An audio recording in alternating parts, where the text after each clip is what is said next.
Hello, everybody. It's 2 p.m. It's time for the reading this afternoon, and we are in the epistles, the letters category today, and we're finishing out the letter that Paul wrote, the first letter that we have in the biblical record to the brethren in Corinth. So we are reading today 1 Corinthians chapter 15 and chapter 16, finishing out the book of 1 Corinthians today. 1 Corinthians chapter 15, verse 1. Now I would remind you, brothers, of the gospel I preached to you, which you received, in which you stand, and by which you are being saved, if you hold fast to the word I preached to you, unless you believed in vain. For I delivered to you as of first importance what I also received, that Christ died for our sins, in accordance with the Scriptures, that he was buried, that he was raised on the third day, in accordance with the Scriptures. There's your gospel by definition, the death, burial, and resurrection of Jesus Christ. And that he appeared to Cephas, and then to the 12, then he appeared to more than 500 brothers at one time, most of whom are still alive, though some have fallen asleep. Then he appeared to James, then to all the apostles. Last of all, as to one untimely born, he appeared also to me, for I am the least of the apostles, unworthy to be called an apostle, because I persecuted the church of God. But by the grace of God I am what I am, and his grace toward me was not in vain. On the contrary, I worked harder than any of them, though it was not I, but the grace of God that is with me. Whether then it was I or they, so we preach, and so you believed. Now if Christ is proclaimed as raised from the dead, how can some of you say that there is no resurrection of the dead? But if there is no resurrection of the dead, then not even Christ has been raised. And if Christ has not been raised, then our preaching is in vain, and your faith is in vain. We are even found to be misrepresenting God, because we testified about God that he raised Christ, whom he did not raise, if it is true that the dead are not raised. For if the dead are not raised, not even Christ has been raised. And if Christ has not been raised, your faith is futile, and you are still in your sins. Then those also who have fallen asleep in Christ have perished. If in Christ we have hope in this life only, we are of all people most to be pitied. But in fact, Christ has been raised from the dead, the firstfruits of those who have fallen asleep. For as by a man came death, by a man has come also the resurrection of the dead. For as in Adam all die, so also in Christ shall all be made alive. But each in his own order, Christ the firstfruits, then at his coming those who belong to Christ. Then comes the end, when he delivers the kingdom to God the Father, after destroying every rule and every authority and power. For he must reign until he has put all enemies under his feet. The last enemy to be destroyed is death. For God has put all things in subjection under his feet. But when it says all things are put in subjection, it is plain that he is accepted who put all things in subjection under him. When all things are subjected to him, then the Son himself will also be subjected to him who put all things in subjection under him. All things in subjection under him, that God may be all in all.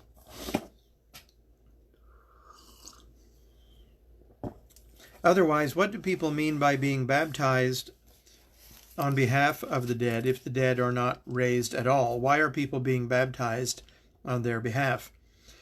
Why are we in danger every hour? I protest, brothers, by my pride in you, which I have in Christ Jesus our Lord, I die every day. What do I gain if humanly speaking,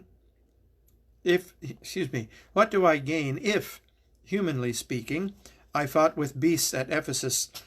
If the dead are not raised, let us eat and drink, for tomorrow we die. Do not be deceived. Bad company ruins good morals. Wake up from your drunken stupor, as is right, and do not go on sinning. For some have no knowledge of God. I say this to your shame. But someone will ask, how are the dead raised?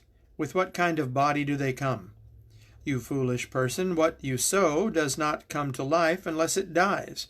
And what you sow is not the body that is to be, but a bare kernel, perhaps of wheat or of some other grain. But God gives it a body as he has chosen, and to each kind of seed its own body. For not all flesh is the same, but there is one kind for humans, another for animals, another for birds, and another for fish. There are heavenly bodies and earthly bodies, but the glory of the heavenly is of one kind, and the glory of the earthly is of another. There is one glory of the sun, and another glory of the moon, and another glory of the stars, for star differs from star in glory. So it is with the resurrection of the dead. What is sown is perishable. What is raised is imperishable. It is sown in dishonor. It is raised in glory. It is sown in weakness. It is raised in power. It is sown a natural body. It is raised a spiritual body. If there is a natural body, there is also a spiritual body. Thus it is written, the first man, Adam, became a living being. The last Adam became a life-giving spirit. But it is not the spiritual that is first, but the natural, and then the spiritual. The first man was from the earth, a man of dust. The second man is from heaven. As was the man of dust, so also are those who are of the dust. And as is the man of heaven, so also are those who are of heaven.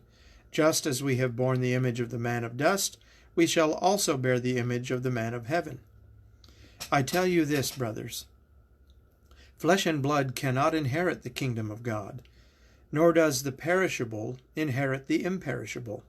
Behold, I tell you a mystery. We shall not all sleep, but we shall all be changed. In a moment, in the twinkling of an eye, at the last trumpet. For the trumpet will sound, and the dead will be raised imperishable, and we shall be changed. For this perishable body must put on the imperishable, and this mortal body must put on immortality. When the perishable puts on the imperishable, and the mortal puts on immortality, then shall come to pass the saying that is written, Death is swallowed up in victory. O death, where is your victory? O death, where is your sting?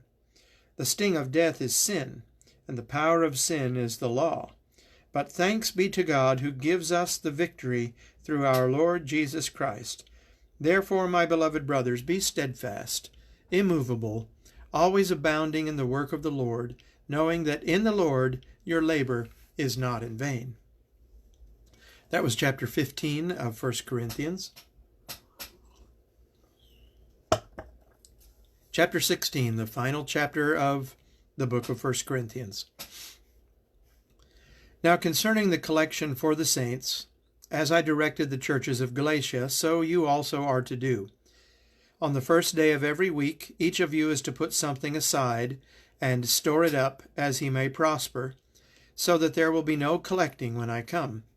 And when I arrive, I will send those whom you accredit by letter to carry your gift to Jerusalem. If it seems advisable that I should go also, they will accompany me. I will visit you after passing through Macedonia, for I tend to pass through Macedonia, and perhaps I will stay with you or even spend the winter, so that you may help me on my journey, wherever I go. For I do not want to see you now just in passing. I hope to spend some time with you, if the Lord permits.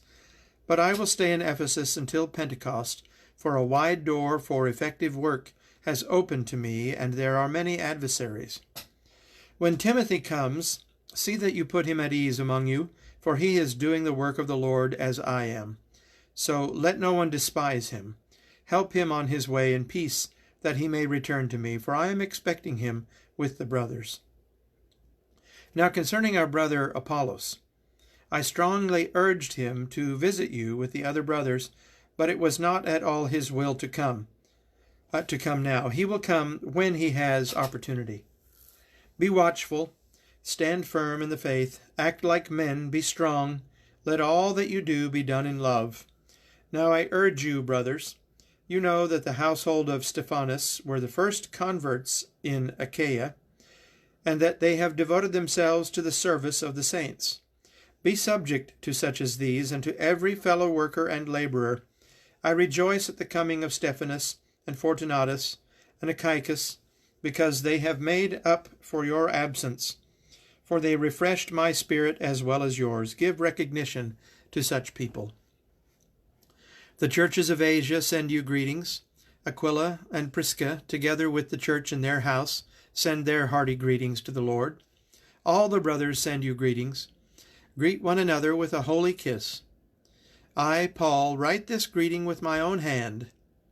If anyone has no love for the Lord, let him be accursed. O our Lord, come. The grace of the Lord Jesus be with you. My love be with you all in Christ Jesus. Amen. Oh, Joe and Melanie Castro are watching. Good deal. Thanks for joining in. And Johnny Lowry, I don't know that you've been here before. So for the benefit of those, before I sign off, every day at this time, at 2 p.m. each weekday, that is Monday through Saturday, I do a reading at 2 p.m., going through a certain schedule of reading through the Bible. And I've been doing that the last 3 or 4 weeks or so now. And then on Sundays, that reading time in the afternoon is at 3 p.m.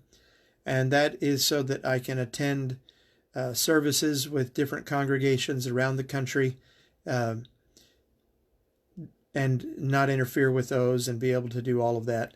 So 3 p.m. for the daily reading on Sundays. And then in addition to the daily readings on Sunday mornings at 8:30 a.m., I am doing a study currently on type and antitype.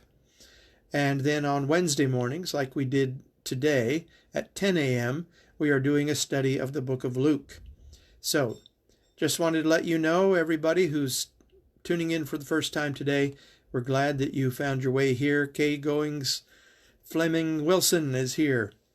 We're glad to see you as well. Thank you all. My prayers are with you. I love you. Hang in there. And I will see you soon. All right. Much love and respect. Bye for now.